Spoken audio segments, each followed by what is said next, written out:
Bonjour, voilà une petite vidéo pour apprendre à jouer avec les images. Donc en supposant que vous ayez donc des images, voire plusieurs tableaux à afficher, ça risque d'être un peu difficile d'avoir beaucoup de diapositives. Donc le principe, c'est d'en créer une avec des vignettes de vos images. Là on va partir avec des images et faire que lorsque vous cliquez dessus, l'image s'affiche dans un plus grand format au milieu de la diapositive par exemple. Donc on va insérer une diapositive vide. Donc là on va aller insérer une image. Donc là j'ai des images ici, donc par exemple le bateau.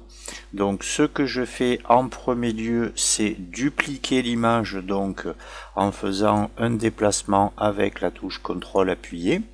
Je vais réduire cette image et je vais créer une animation sur la plus grosse. Donc l'animation, on va prendre une animation par exemple balayer. Voilà, donc on double-clique pour être sûr que ça marche, on vérifie qu'il y a bien marqué 1 ici. Alors juste pour des raisons pratiques, on va venir ici dire je mets le volet animation. Donc c'est l'image 4, ça veut dire que la petite, ça va être l'image 5. Alors sur cette animation, je vais rajouter ce qu'on appelle un déclencheur, donc qui va être l'image 5. Donc ça va faire que lorsque je vais cliquer sur la petite image, la grande va apparaître et je vais rajouter sur la grande une autre animation, mais une animation de disparition, par exemple balayer.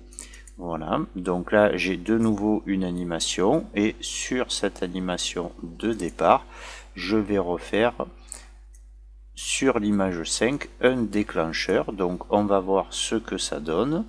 Voilà ce que ça donne, c'est-à-dire que la petite est affichée puisqu'il n'y a aucune animation dessus. Je vais cliquer une fois, ça affiche la grande, une deuxième fois, ça la masque. Donc on va refaire l'opération sur une deuxième photo. Donc je viens dans insertion, je viens dans image, je vais prendre le ciel ici. Donc là l'image, je vais la mettre au même format que l'autre, quitte à la déformer un peu. Donc il faudra faire attention si vous jouez à ça avec des tableaux. Donc ici je vais donc créer une animation roue par exemple. Voilà, l'image 6 est apparue. Sur l'image 6, je vais faire donc ici un déclencheur à condition que j'ai d'abord dupliqué cette image pour la mettre en bas. Donc étant donné que là j'ai procédé dans l'autre sens, il va falloir que je supprime l'animation de celle qui est en petit. Voilà, donc sur l'image 6, je fais un déclencheur qui va donc être l'image 7, ça c'est pour l'entrée. Et sur l'image 6, donc je vais recréer une animation de sortie, par exemple voilà un zoom. Donc je vais double cliquer, elle apparaît là toute seule. Donc je vais rajouter un déclencheur qui va être l'image 7.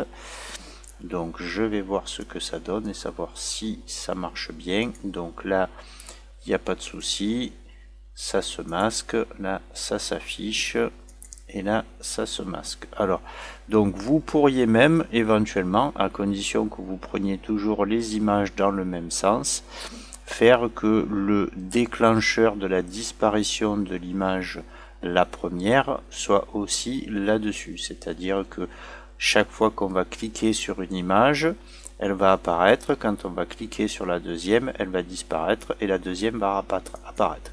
Donc à vous de voir si ça vous intéresse de faire ça. Donc voilà des petites astuces pour jouer avec les images. Donc merci d'avoir suivi cette toute petite vidéo par rapport aux autres dans PowerPoint. Merci et donc à la prochaine vidéo. Au revoir.